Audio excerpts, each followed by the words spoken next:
Boa tarde. Boa tarde a todos. Meu nome é Ângela, eu sou odontopediatra. E o meu é Antônio de Paula. Então, e nós estamos aqui hoje justamente para passar um pouquinho da nossa experiência em relação à odontologia que nós realizamos no NAIP, né? Que é um núcleo de assistência integral ao paciente especial. O NAIP é um sonho de 11 anos já. Achávamos no início que a ideia seria pulverizada no Estado e isso não aconteceu, infelizmente, né? Então, ele foi criado em 2002, né? E ele é o único serviço público do Norte e do Nordeste de Santa Catarina. Atendemos no período da manhã, das 7 às 13 horas, e temos uma missão. A nossa missão é assistir o paciente de forma integral, o paciente especial de forma integral, de certa forma, conseguindo fazer a inclusão desse paciente no convívio social e melhorando, assim, a qualidade de vida dele. Como é que o paciente chega ao NAIP, então? De que forma ele chega ao NAIP? Qual é o protocolo de encaminhamento, então? Então, ele vem encaminhado da rede básica, né? Então, nós temos o médico que encaminha, ele vem com um protocolo de encaminhamento que esse médico preenche, ou até mesmo o paciente ou o cuidador vai até o NAIP, né? Adquire esse protocolo e o próprio médico da rede particular também preenche. E esse protocolo de encaminhamento, então, após ser preenchido, ele é cuidadosamente avaliado pelo nosso médico pediatra geneticista. E aí, assim, ele então vê se esse paciente tem ou não potencial para ser incluído ao NAIP. Nesse encaminhamento, não necessariamente só o médico. Há o enfermeiro, né? Pode fazê-lo. E na avaliação nossa, na avaliação de receber esse paciente, também não é só o médico geneticista, isso. É uma equipe. Aí seria já a parte pós-triagem, então ele passa por essa triagem inicial, e nessa triagem, então, que aí sim participa o assistente social, o enfermeiro e o médico, e também o psicólogo, é feita então essa avaliação para ver, né, se o paciente tem ou não deficiência intelectual, porque o NAIP assiste pessoas com deficiência intelectual, né? São autistas, todos os tipos de síndrome, paralisados cerebrais que apresentam a deficiência intelectual. E se ele for um paciente, então, que é do NAIP, que tem a deficiência intelectual, ele recebe um número, né? Mesmo que provisório, porque muitas vezes ele vai continuar sendo avaliado, mas ele recebe um número. Se ele não for um paciente do NAIP, no momento dessa triagem, ele já é contrarreferenciado para algum outro tipo de serviço da rede básica, né? A gente sempre procura fazer essa contrarreferência para que o paciente não fique perdido. E se ele for nosso paciente, ele vai passar por uma avaliação global. Essa avaliação global, na verdade, é para saber que tipo de terapia ele vai ter que fazer, fono, físio, TO, enfim, as terapias adequadas. E também é nessa hora que aparece, então, a odontologia, porque nós fazemos parte da equipe de apoio. Na verdade, a odontologia não faz parte do declínio de se vai ser atendido ou não, porque todos os pacientes são pacientes da odontologia. Tranquilamente, pacientes da odontologia. Como todos vão passar pela enfermagem, como todos vão passar pela medicina, né? Então, por isso que a gente é considerada a equipe de apoio e não a equipe terapêutica em si, né? Se é bebê, vai passar pelo odontopediatra, mesmo sem dente ainda. Se é adultos desdentados, vai também passar pelo dentista. Quer dizer, então, não há possibilidade desse paciente não ser visitado pelo dentista odontologia. Ou visitar a odontologia. E uma coisa bem interessante que a gente tem feito agora no nosso protocolo é a avaliação do potencial de inclusão, que posteriormente a gente vai conversar um pouquinho sobre essa situação. Bom, aí a avaliação, né, e terapia então é feito pela pedagogia, psicologia, terapia ocupacional, físio e fono. E a equipe de apoio somos nós, a odontologia, a medicina, serviço social e enfermagem. Bom, quanto a essa avaliação do potencial de inclusão, é algo assim que nós consideramos de extrema importância, né, De Paula? porque essa avaliação do potencial de inclusão ela é importante porque o NAIP tem essa missão de fazer a inclusão do nosso paciente no convívio social, né? Então, a gente tem que saber em que estágio esse paciente se encontra para que a gente possa efetivamente incluí-lo na sociedade. Então, não é assim, ele vem apenas arruma o dente ou ele vem apenas ele sai caminhando. Ele vai caminhar para onde? Para onde que esse paciente vai? Então, é uma preocupação muito grande nossa e a gente, mesmo sendo da odontologia, a gente também se preocupa com isso e incluí-lo efetivamente no meio social em que ele vive. Então, os estágios de avaliação para que a gente possa realizar essa atividade seria o estágio primário, seria aquele paciente que tem a classificação vermelha. Ele é um acamado, ele não sai de casa, ele depende exclusivamente do seu cuidador. Quando ele se encontra no estágio secundário, seria a cor amarela, é aquele paciente assim, que ele até sai de casa, mas ele necessita ainda assim de uma ajuda muito grande, muito efetiva do seu cuidador.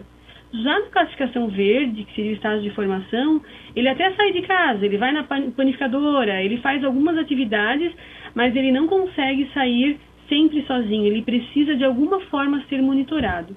E já o paciente no estágio pleno, seria o azul, é aquele paciente que a gente tem muito orgulho porque ele trabalha, ele consegue realizar suas atividades, ele tem uma comunidade na qual ele participa, então assim, ele já consegue se sentir incluso, né, na verdade. Vocês estão notando que a gente utilizou ou tentamos copiar o protocolo de Manchester, né?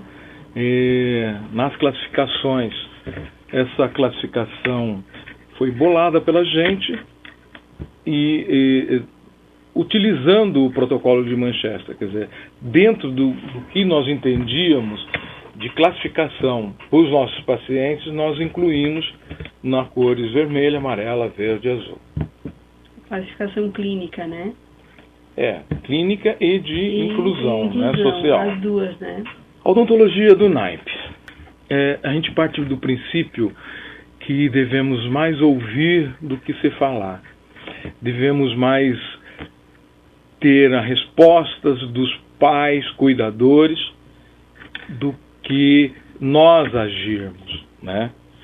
E como a Ângela comentou, hoje a gente vê saúde como um fator de inclusão, não puramente saúde, e sim dar qualidade de vida e esse paciente ter qualidade de vida. A filosofia, realizamos uma odontologia não só baseada em evidências, mas principalmente no amor, no respeito pelos nossos pacientes e no convívio harmonioso com os cuidadores. Estes têm importância no nosso trabalho. A gente acredita que ser um dentista que atende pessoas especiais, a gente não é diferente, né? Não é. Nossa técnica não é diferente. A diferença está na maneira como você enxerga, né? Aquele paciente que entra na sala e que de repente naquele dia você não pode realizar nada técnico, porque ele não está bem. Então esse olhar maior, esse olhar diferenciado é que faz o profissional atender o paciente especial e não a técnica em si, né? Esse serviço não pode reger por números, não pode ter metas, né? Você tem que atendê-lo. Se ele está afim de brincar, brinque junto. Se está afim de gritar, grite junto. Mas não tem que ter essa necessidade de números, de uma coisa tão fechada, né? De tem metas que ter um bom senso, que né? a saúde, o Ministério da Saúde vem nos cobrar, sabe? Bom, a odontologia ela está dividida para a gente em ambulatorial e hospitalar. Na ambulatorial nós temos a Ângela, pediatra, que trabalha com as crianças de 0 a 12, fazendo um belo de um trabalho. E hoje, girando em torno aí de 641 crianças sendo atendidas. E eu, de 13 até os 60. Eu tenho paciente aos 60 já. Esse número hoje gira em torno de 200 1.219. Desses pacientes, hoje nós nos orgulhamos muito da nossa parte ambulatorial, porque apesar de nós termos hospital, o serviço hospitalar, nós pouco utilizamos ele. Inicialmente era todas as segundas-feiras e hoje passou a nós termos o centro cirúrgico uma vez ao mês. Por quê? Porque a demanda nós estamos felizes porque nós estamos dando conta do atendimento na cadeira odontológica desses pacientes. E aqui a gente queria colocar também que o número de pacientes cadastrados no NAIP atualmente ele é maior, em torno de 2.400 e poucos pacientes, 2.417 pacientes, né? Só que em atendimento, no momento, é esse número, 641 até 12 e de 13 a 60, 1.219. Porque nem todos que são cadastrados ficam no NAIP, né? Então, alguns mudam de cidade ou, infelizmente, falecem. Então, por isso que o valor é um pouquinho diferenciado. A odontologia, ela tem de ser inclusiva, como eu disse, inclusive oferecendo prótese, quer removível, quer total, quer individuais. Mas para chegar a isso, há de se chegar a um consenso entre profissional, o ideal ao paciente e aos desejos da família. A gente vê muito famílias vindo, desejando extrair todos os dentes. A gente recebe muito cuidador desejando que, para melhorar a estética, o sorriso, coloque-se prótese removível. Mas será que esse paciente vai se sentir bem com essa prótese? Será que ele vai ficar com essa prótese? Será que ele vai ter condições, quem sabe, de correr o risco de engolir essa prótese? Então agora a gente vai conversar um pouquinho com vocês sobre a odontologia realizada no NAIP mesmo, né? O nome do programa é Programa de Prevenção Sementes do Amanhã. Esse programa é um programa que inicia com os bebezinhos, então eu que começo, né, a entrada dos pacientes no NAIP via odontopediatria. E a gente entende assim, que a vinda de uma criança especial é algo muito intenso na família, né, De Paula? Essa criança, toda a família espera uma criança dita normal, né? Ninguém espera uma criança especial. Então, assim, é um período em que a família passa por grandes alterações, um período de luto, de muita dor, de muita angústia. Então, a equipe do NAIP tem, na verdade, em mente que esse momento é um momento de muito respeito, é um momento que a gente tem que ter muito bom senso e entender que não está sendo fácil para eles passar por tudo isso. Mas, mesmo assim, dentro da odontologia, né, nós temos, então, em mente que o nosso objetivo dentro do nosso programa é, embora respeitando sempre o momento, é claro, procurar fazer uma conscientização dos cuidadores em relação aos cuidados bucais. Que a saúde geral é importante, de que a gente nesse momento tem que priorizar a vida da criança, mas muito além disso, tão importante quanto num segundo momento, talvez, em que a família já esteja mais tranquila, enfim, é fazê-los entender o quanto a saúde bucal também é importante. Então, o objetivo do nosso programa é a conscientização. Então, os bebezinhos aparecem lá, eles não têm nem dente, tem mãe que vem e às vezes diz assim, olha, eu não sei por que eu estou aqui, né? Porque meu filho nem dente tem, mas eu vim para ver o que está acontecendo. E algumas não vêm, algumas acabam vindo depois, porque alguns colegas encaminham. Então, o legal é isso, porque como a gente está falando em equipe, falando a mesma ideia, a mesma filosofia, hoje, depois de alguns anos, a gente tem o prazer, eu falo isso porque eu fico muito orgulhosa de ver alguns colegas em reunião, Ângela, eu te encaminhei um bebezinho que a mãe disse que faltou, mas eu coloquei para ela da importância e tal, e ela vai passar lá no balcão para marcar com a moça que faz as marcações contigo, e eu fiz ela entender o quanto era importante ela vir. Isso é muito legal, né? Porque daí você vê o quanto a equipe está unida e está falando a mesma linguagem, né? E é essa hora que a gente ganha o cuidador, porque às vezes nem sempre a boca dele é bem cuidada, né? E a gente tende a passar a afirmar isso, de que ele precisa escovar o filho, a boca do nosso paciente. E então, por que realizar esse trabalho tão precocemente, né? Então eu procurei justificar através de casos clínicos mesmo. Então, no prontuário A, nós temos um paciente que iniciou o tratamento conosco com 5 meses de idade, então bem pequenininho. Atualmente essa criança tem 7 anos, ele já realizou durante esse período 10 consultas de manutenção conosco e ele é 0 cárie, é um paciente sem cárie. O paciente B é um paciente que iniciou o tratamento com 6 meses, ele atualmente tem 6 anos, 7 consultas de manutenção foram realizadas, ele também é 0 cárie. Então, como vocês podem ver, a manutenção é importante, é interessante e ela realmente acontece quando a gente se propõe a fazê-la. Já o paciente C, ele é um paciente com paralisia cerebral que atualmente tem 13 anos. Ele iniciou a assistência conosco aos 3 anos e meio. Foram realizadas 7 consultas curativas no início do tratamento. E eu lembro que foram bem difíceis porque esse paciente ele veio para nós com indicação de anestesia geral. Algumas restaurações foram refeitas no decorrer desse período, né, desses anos. Ele necessitou do apoio da terapia ocupacional, porque ele tem bastante movimentos involuntários. Algumas visitas domiciliares foram feitas, que é uma proposta também do nosso trabalho, que depois mais adiante a De Paula vai colocar. E, enfim, depois de muito trabalho, né, atualmente ele faz apenas as consultas de manutenção preventiva, em torno de 3 consultas ao ano. Os dentes permanentes dele estão rígidos, né, assim, bem diferente da situação na qual ele chegou com os dentes de leite, os dentes descidos. E hoje, inclusive, ele está atualmente já iniciando a ortodontia.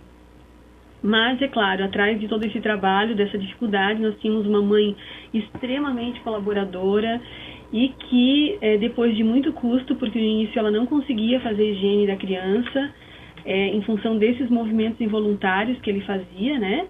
Mas, enfim, depois de muito custo, ela conseguiu realmente hoje manter uma saúde bucal adequada, fazer uma higiene realmente adequada e uma dieta também. A dieta dele era extremamente cariogênica e hoje ela já conseguiu, através dos nossos recados e dos nossos ensinamentos, aceitar a ideia de que a dieta não cariogênica também seria melhor para o filho dela. Mas o que a gente quer colocar com essas duas comparações é justamente assim, que a prevenção ela vale a pena, né? Realmente, se nós compararmos os 2 casos iniciais com o último paciente, né, é claro que foi gasto um tempo muito maior com o paciente C. Então, assim, prevenção tem custo menor. O custo do trabalho preventivo exige um menor número de equipamentos, então equipamentos mais simples. Exige um menor número de profissionais atendendo um maior número de crianças. Os pacientes especiais, principalmente, eles tendem a, muitas vezes, ter uma certa dificuldade em aceitar o tratamento curativo, né, De Paula? Anestesias, restaurações, por mais simples que elas sejam, às vezes o paciente fica assustado. E com a atividade preventiva, o paciente, ele aceita, porque ele simplesmente está fazendo algo que é uma extensão da casa dele. Eu escovo em casa e eu vou escovar aqui também, no naipe, né? Então, às vezes, a gente não precisa nem sentá-lo na cadeira, a gente pode fazer a escovação na pia e fazer o exame clínico ali mesmo, em pé. Então, assim, o atendimento preventivo, ele é bem mais aceito pelo paciente especial, né? E, consequentemente, o tratamento curativo, quando ele não pode ser realizado a nível ambulatorial, e aí, nesse caso, nós temos o Dr. De Paula, que faz atendimento a nível hospitalar, ele também é muito mais oneroso para o serviço público, né? Então, o custo do atendimento preventivo vai ser sempre melhor e mais barato, né, para todos. Então, não só na questão financeira, como também na questão de saúde bucal. Eu vejo isso com alegria, porque quando esse paciente chegar lá na minha idade, dos 13 em diante, eu pouco vou fazer, né? Eu já vou ter feito o trabalho todo, né, De Paula? Então, a facilitação do vínculo também com o paciente. Então, o atendimento preventivo, ele faz um reforço positivo, né? O paciente vai retornar daqui a 3, 4 meses simplesmente para a gente novamente fazer a profilaxia, aplicação de flúor e novamente enfatizar os cuidados com a família, né? Então, a facilitação do vínculo é algo que eu considero bastante importante. Algo assim de extrema importância também é que você não trabalha com doença instalada, você trabalha com saúde, você promove saúde e você não corre atrás do prejuízo tentando restaurar. Você está promovendo efetivamente saúde e isso não tem preço, né? E é comprovado cientificamente também, eu acho que uma grande justificativa para a gente continuar fazendo esse trabalho preventivo, que a instalação de bons hábitos na primeira infância, esses hábitos tendem a ficar para o resto da vida, né, dessa criança, dessa pessoa, né, mantendo-se então na fase adulta. Aqui só para exemplificar para vocês, a gente trabalha também com algumas atividades educativas, desenhos, jogos, e aí a gente tem a participação da nossa secretária que adora também fazer isso. Então, aqui só exemplificando um dos desenhos que a gente dá para as crianças, né? Inclusive nesse desenho, De Paulo, não sei se tu sabe, era um menino, era um dentista, mas eu achei uma sacanagem, porque é sempre um dentista. Aí a nossa recepcionista deu um jeito de fazer um rabo de cavalo ali, um coraçãozinho, e transformou na dentista. Diz ela que sou eu. Enfim, e como é que acontece então a entrada? A gente falou para vocês sobre a triagem do paciente no NAIP, como ele entra no NAIP, enfim. E quando ele é paciente do NAIP, como é que ele chega até a odontologia? Menos de 4 anos a gente não tem fila de espera. O paciente tem 2 dias, 3 dias, 1 ano, 3 anos, 3 anos e 9 meses, ele não tem fila de espera, ele imediatamente saiu da triagem, a mãe já vai até o balcão, a nossa assistente social direciona a mãe e já é marcada a primeira sessão com a odontopediatria, né? Justamente para que a gente possa fazer esse trabalho lá na base. Quanto menor a criança, melhor, porque mais fácil vai ser fazer a conscientização dessa família. Depois, e todos os procedimentos clínicos são realizados então de acordo com a necessidade. Depois, então, dos 4 anos, aliás, ainda nesse período a gente realiza também orientações, né, como eu já falei, orientações sobre higiene, dieta, avaliação da oclusão, esse paciente sempre que necessário é encaminhado para a ortodontia. Então, como você tem já um trabalho de base, um trabalho desde que a criança é pequena, é uma vantagem que se tem. Você pode fazer um acompanhamento desde o início e prevenir várias doenças. Assim que ele completa 4 anos, então, aí ele vai continuar na odontopediatria, né? Ele já recebeu toda a gama de atendimento, né, preventivo, e aí ele vai começar, então, a fazer os atendimentos com o Dr. De Paulo. Mas vamos falar um pouquinho da interdisciplinariedade, então, né? Algumas vezes a gente necessita acionar a nossa equipe interdisciplinar, que eu considero, né, que seja os nossos grandes parceiros, né, De Paula? Uma das melhores coisas que nós temos no NAIP, num centro especializado como o NAIP, é o trabalhar em disciplinidade. Ou seja, nós vemos o paciente não como uma boca, e sim como um todo. Para isso, a gente precisa da ajuda de colegas, né? Temos hoje no NAIP 3 TOs, 3 fonos, 3 psicólogas, 3 médicos, sendo um psiquiatra, 4 médicos, um psiquiatra, um neuroinfantil, um odontopediatra e um médico pediatra e um médico pediatra geneticista. E a odonto, infelizmente, não cresceu, só está nós dois, desde o início. A gente tem um probleminha com a sala, né? Então, infelizmente, por causa disso, não teria como ter mais profissionais. Mas tem o sonho da gente ampliar, né? Eles nos ajudam muito dentro do consultório. Esqueci da enfermeira, das 2 assistentes sociais, né? A enfermeira nos auxilia também na escovação, ela faz acupuntura, nos auxilia em muito. Já os outros colegas, como fisioterapeutas que vêm ajudar no posicionamento dos pacientes na cadeira, a fono nos orientando no trabalho da deglutição, não é?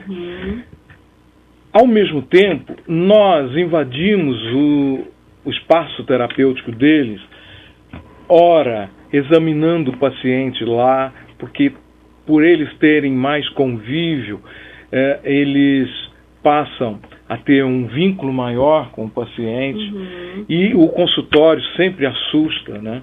Então a gente vai até eles, até o seu espaço terapêutico, para ajudar e, quem sabe, até atuar na odontologia num outro espaço. E a ajuda da fisioterapia, principalmente, deixa eu voltar aqui para vocês, ó. Aí tá a Lu, que é a nossa, não sei o que eu faria se não fosse a Lu, porque tem alguns pacientes que são bem difíceis de serem atendidos, né? São pacientes que têm muitos movimentos involuntários, muitas vezes eles não querem ficar se mexendo, nem ficar com a boca fechada, mas, e nós, na odontologia, a gente não tem conhecimento de como fazer essa contenção, né, de Paula? De como fazer esse paciente, a gente poderia até machucá-los às vezes. Então ela sabe das manobras, de como fazer essa contenção adequadamente, aí a gente estamos usando faixas e tudo mais. A gente também conta com a ajuda da família, muitas vezes os pais ajudam também, né? Os pais entram sempre, sabe? Sim. E sentam junto na cadeira, posicionando os pés do paciente no colo deles. Com isso, dá segurança ao paciente e também nos ajuda na contenção dos mesmos, ou seja, segurando mãos, segurando às vezes as pernas, enfim. A família tem que estar junto no tratamento. Tem que se comprometer também. Tem que se comprometer. Isso é importantíssimo. Então, e as visitas domiciliares também, né, de Paula? Nós visitamos os pacientes vermelhos, aqueles acamados. E em suas casas, nós temos lá um equipamento de baixa rotação, que dá para ser feito até restauração, mas isso torna-se, não é cotidiano. O cotidiano numa visita domiciliar é mais a higiene bucal, a extração, né? Que há maior possibilidade de atendê-lo no local, sabe?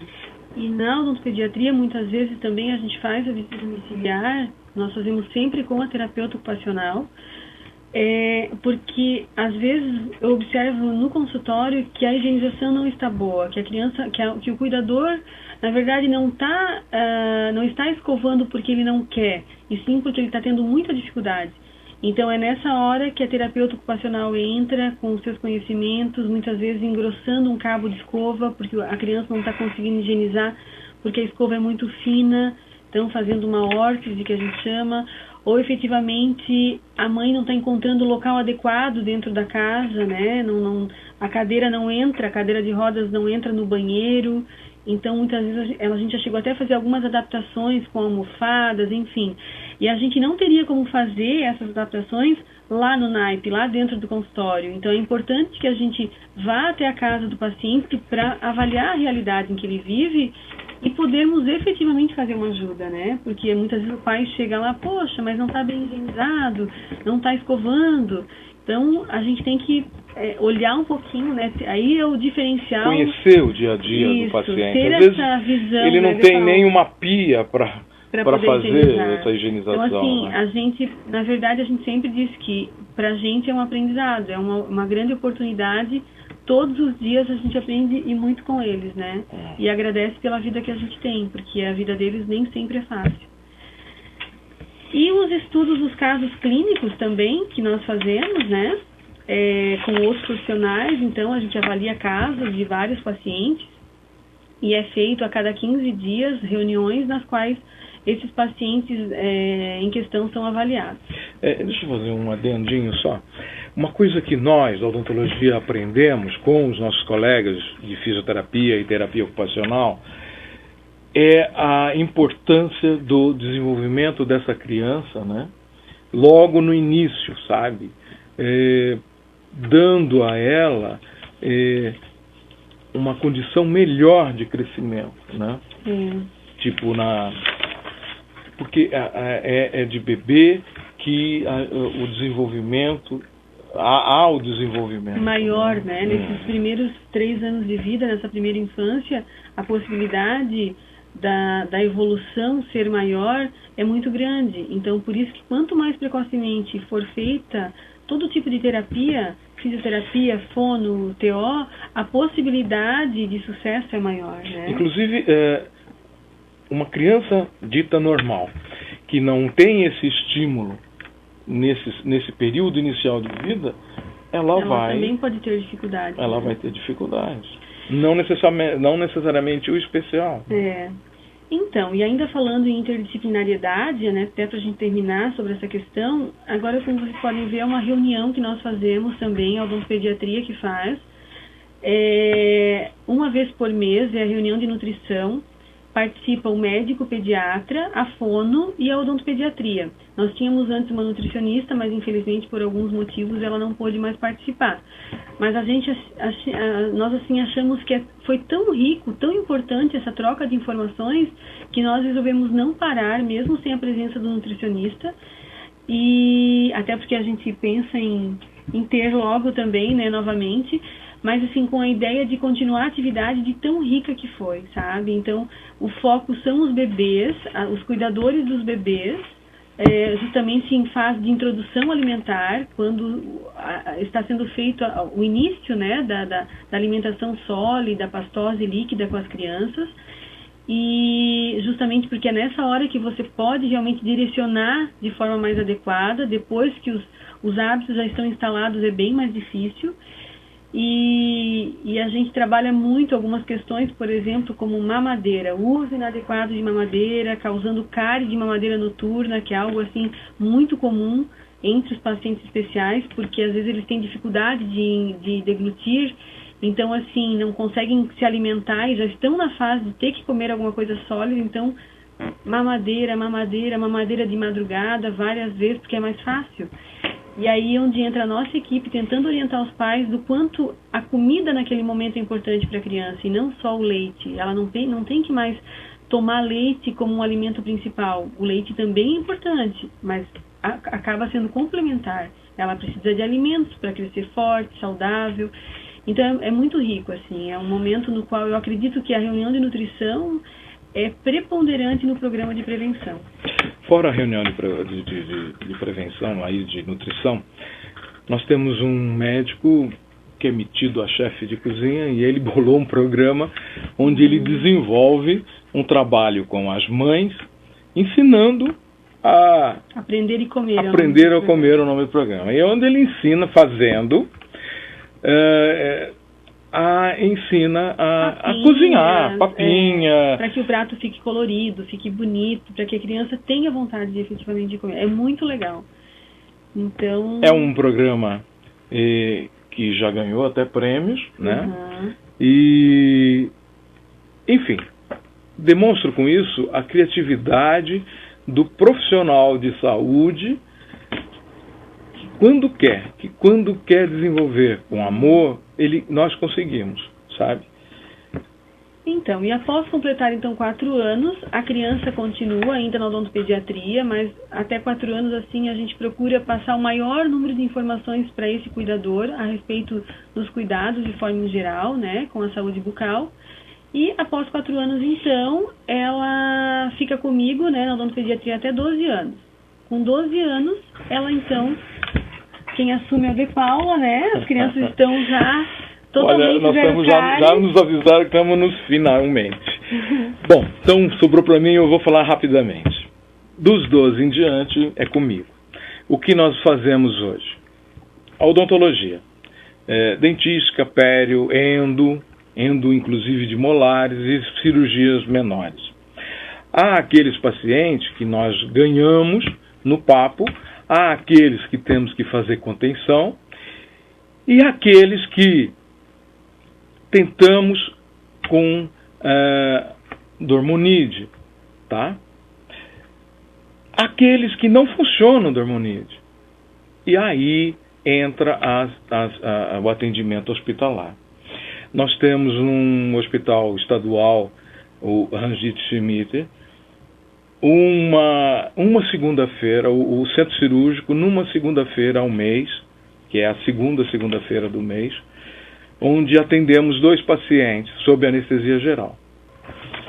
Voltando ao ambulatório, insisto que o atendimento curativo e preventivo hoje ganhou do atendimento hospitalar, né? Uhum. E é esse o caminho. E nós dois não tínhamos experiência, apesar de eu hoje também ser especialista em paciente especial, mas quando eu fui para o NAIP era zero, eu só tinha vontade e a paciência para atendê-los. Então, eu digo o seguinte, que qualquer profissional tem como e tem condições de bem atender qualquer paciente. Falar um pouquinho dos nossos atendimentos para a gente encerrar? Então, até 12 anos de idade, como vocês podem olhar no gráfico, dos 641 pacientes, são atendidos hoje 265 pacientes, né? Porque alguns desses pacientes, da sua totalidade, eles às vezes têm assistência na rede básica, que até é uma grande... A gente faz muito gosto que o paciente azul, por exemplo, que é um paciente que trabalha, que tem toda a questão de independência, que ele vá ao posto, que ele participe dentro do programa da rede básica, que ele não precisa vir ao NAIP para fazer assistência odontológica. Como nós empregamos, né, a inclusão, né? Isso. Temos que incluí-lo na sociedade. Então, a ideia é que um número reduzido fique conosco mesmo, né? E os pacientes do Dr. De Paula, então, de 1.219 pacientes, são atendidos quase 400 pacientes, também pelo mesmo motivo, né? Alguns são, assim, insistentemente, né? Nós pedimos para que vá para a rede básica, porque realmente a demanda nossa é muito grande, então nós não poderíamos ficar com todos os pacientes conosco. Atendo, né? 5 pacientes ao dia e mais uma emergência. Os 5 pacientes são agendados, 30 minutos cada, e a emergência é a porta aberta. Como já falamos, né? Olha lá, nos primeiros anos de vida, a criança adquire funções primordiais do desenvolvimento. E isso nós vimos graças à atuação das nossas TOs e fisioterapeutas, né? Muitas crianças que não andavam, andando, né? Isto. E evoluíram, né? Uhum. Na odontopediatria e a odontologia, nós vemos com satisfação essa condição de estarmos atendendo com carinho e tendo qualidade de vida para eles. Uhum. E sempre focando, na verdade, na inclusão, né? O objetivo maior do NAIP é a inclusão. Então, nós somos profissionais da odontologia, mas a nossa missão no NAIP é a inclusão social. E a gente, mesmo sendo da odonto, que o dentista tem essa fama, né, de trabalhar sozinho, entre 4 paredes e tudo mais, a nossa convivência com o núcleo e tudo mais, fez a gente entender que o quanto é importante que a gente deixe a boca desse nosso paciente bonita, saudável, que ele possa sorrir feliz, mas sorrir para o mundo, né? Não apenas sendo incluído efetivamente no meio social, né? Alguns até casando. Né? Então tá, gente, é isso aí que a gente tinha para dizer. Muito obrigado. Que vocês tenham aproveitado. Obrigado. Bom, pessoal, já que nós não temos perguntas, eu queria agradecer a participação de vocês hoje e convidá-los, né, para continuar participando das nossas webconferências e workshops. Agora deixo a palavra aos palestrantes para que eles se despeçam de vocês. Bom, pessoal, muito obrigado. O NAIP está de porta aberta para quem quiser conhecê-lo, fazer uma visita, a gente pode trocar experiência, apresentar o NAIP para vocês. O telefone de lá, sabe de qual? 3433 3836. Isso. Então tá jóia, muito obrigado. Obrigado.